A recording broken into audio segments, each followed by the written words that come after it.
Elle fume, elle a un drôle d'aspect, offre des textures étranges, c'est la cuisine moléculaire.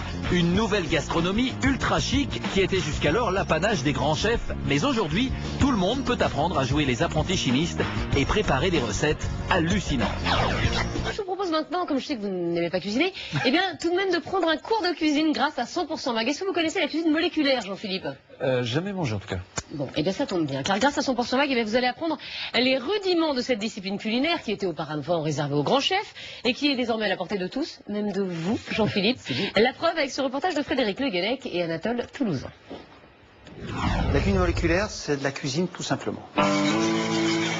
On a l'impression que les cuisiniers sont devenus des scientifiques. Maintenant, c'est pas du tout ça, c'est de la cuisine normale, classique. Je pense que c'est plus gadget, ça fait chic, quoi. C'est hyper gourmand. Donc c'est vraiment de temps en temps pour voir autre chose, mais sûrement pas la base de notre alimentation. La cuisine moléculaire fait débat.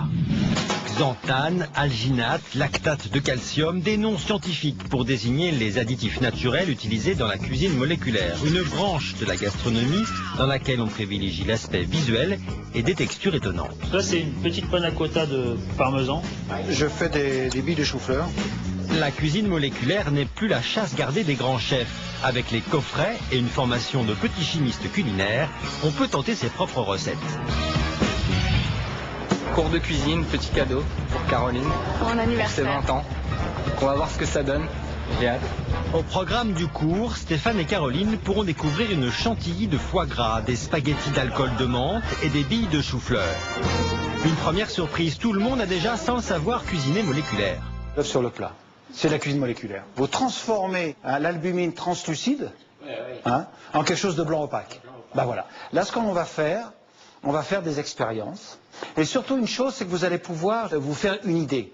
Là, on y va. 200 g de lait, 100 g de foie gras. La première recette, une chantilly de foie gras fumé. Petite astuce pour le goût du fumé.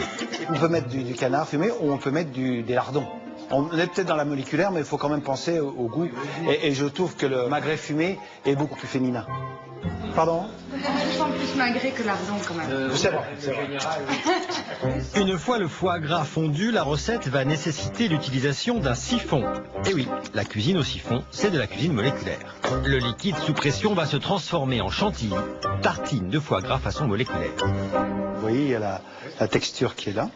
Hein? Ça a tombé. Ça a tombé. Ça, je tombe. Non, c'est super bon. Mais j'aurais pensé que c'était plus savant, plus de la fumée partout, de l'azote qui bout, des trucs comme ça. Moi j'avais une idée un peu... Puis là je me rends compte qu'en fait on utilise des choses assez simples, un siphon, voilà, et ça donne des choses assez spectaculaires, donc plutôt pas mal quoi. Ça donne envie de le refaire, ça donne envie de le refaire. Je sais pas si on sera aussi bon, je promets rien, mais ça donne envie de le refaire. Aussi bon aussi, ce sera peut-être moins bien. Voilà, ce sera peut-être moins bien préparé. Guillaume, lui, ne découvre pas cette cuisine. Il est le chef d'un traiteur parisien. Depuis 2 ans, la tendance moléculaire a aussi envahi les réceptions et les mariages avec des pièces telles que ce lit de pain d'épices, mousse de foie gras et sa bille de vin moelleux. Loin du pain surprise et du canapé, les clients veulent avant tout être étonnés.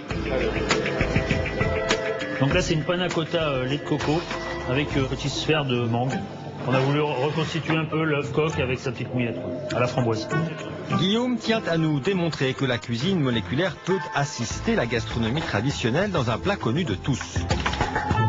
Comme c'est le printemps, on va vous faire un avarin d'agneau, un plat classique, en y ajoutant un peu de fantaisie. Avoir la note moléculaire, on va faire des petites sphères de purée de carottes et de purée de petits pois. Donc là, dans les jus de légumes, on va y ajouter du calcium.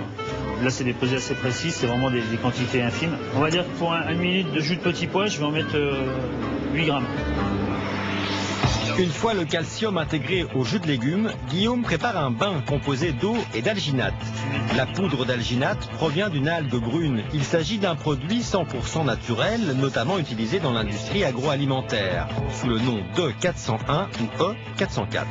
On ajoute 5 grammes d'alguine par litre d'eau. Son rôle, c'est qu'au contact du calcium, ça forme une pellicule autour du produit qu'on peut y incorporer. Donc, il faut bien remplir la cuillère, mettre juste au-dessus du liquide. Et vous voyez, ça coule doucement, la pellicule se forme. Même procédé pour le petit pois. Je les rince à l'eau claire pour stopper le processus. Même technique pour la sauce du plat. Préalablement mélangée au calcium, il ne reste plus qu'à dresser l'assiette. fait, le client, quand on va avoir son assiette, il va être un peu surpris, il va vouloir un peu découvrir la chose. Et quand il donnera le premier coup de cuillère sur la sauce, eh ben, la sauce va se répandre sur la viande. Et c'est pareil pour les sphères de petits pois et de carottes. À entendre Guillaume, tout semble simple, mais peut-on imaginer se laisser aller à de telles expériences chez soi? Fabrice Thirion a mis au point des coffrets pour les particuliers trouvables sur Internet. Ustensiles, ingrédients, la panoplie du parfait cuisinier moléculaire pour moins de 40 €. Donc il n'est juste à simplement lire, appliquer en temps, en heure, et tout est déjà prêt pour le mettre en place. Dans ce petit kit, ça rappelle l'enfance et c'est très très ludique, on a des sachets d'éclats de sucre pétillants. C'est comme le sachet qu'on mettait en enfance et qu'on avait tout qui pétillait et tout. Donc on va l'incorporer dans une ganache en chocolat, et quand on croque et on mange le chocolat, le pouvoir pétillant va se libérer en bouche. Voilà, ça c'est une des recettes. La cuisine moléculaire, est-ce vraiment raisonnable? Le docteur Fricker, nutritionniste, s'interroge sur le risque éventuel de telles manipulations.